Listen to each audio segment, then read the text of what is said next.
অর্থাৎ এমস এর ঘাত 1 হল ভরবেগের একক। বেগের যেহেতু দিক আছে তাই ভরবেগেরও দিক আছে, বস্তুটির বেগের দিকই হচ্ছে তার ভরবেগের দিক। উদাহরণ: আগের অনুচ্ছেদে সাইকেল, গাড়ি এবং পাথরের বেগের মান দেওয়া হয়েছিল, ভরের মান দেওয়া হয়নি। যদি সাইকেলের ভর 75 কিলোগ্রাম, গাড়ির ভর 2000 কিলোগ্রাম এবং পাথরের ভর 5 গ্রাম হয়, তাহলে চারটি ক্ষেত্রেই ভরবেগ কত? সমাধান: সাইকেলের ভরবেগ b সমান mv 1 সমান 75 x 1 সমান 75 কিলোগ্রাম এমস এর ঘাত 1।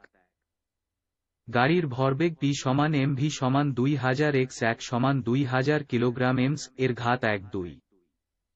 হাতে ছোড়া পাথরের ভরবেগ b সমান mv 3 সমান 0.005 x 1 সমান 0.005 কিলোগ্রাম এমস এর ঘাত 1।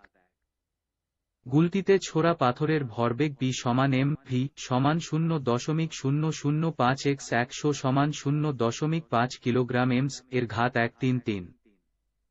1.2.2 পরিবর্তনের হার। নিউটনের দ্বিতীয় সূত্রটি বোঝার জন্য আমাদের আরও একটি বিষয় সম্পর্কে সুস্পষ্ট ধারণা করে নিতে হবে, সেটি হচ্ছে পরিবর্তনের হার।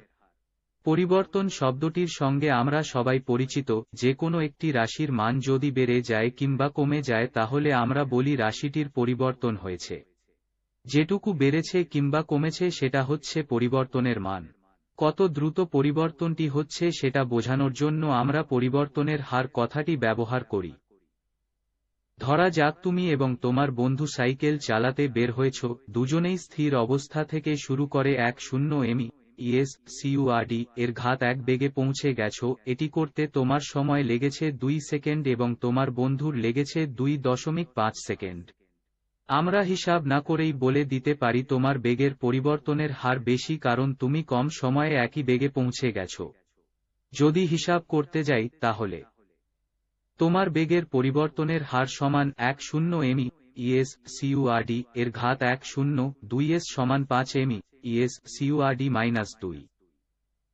তোমার বন্ধুর বেগের পরিবর্তনের হার সমান 10 মি -10 2.5 সমান 4 মি হিসাব করে আমরা একই উত্তর পেয়েছি। ধরা যাক আবার তুমি এবং তোমার বন্ধু সাইকেল চালাতে বের হয়েছ, এবারেও দুজনেই স্থির অবস্থা থেকে শুরু করে 5 সাইকেল চালিয়ে দেখেছ তোমার বেগ 20 মি এর ঘাত 1 এবং তোমার বন্ধুর বেগ 25 মি এর ঘাত 1। এবারেও আমরা হিসাব না করেই বলে দিতে পারি এবারে তোমার বন্ধুর বেগের পরিবর্তনের হার বেশি কারণ একই সময় সাইকেল চালিয়ে তার বেগের মান বেশি হয়েছে। যদি হিসাব করতে যাই তাহলে তোমার বেগের পরিবর্তনের হার সমান 20 মি এর ঘাত 105 সমান 4 মি -2। 7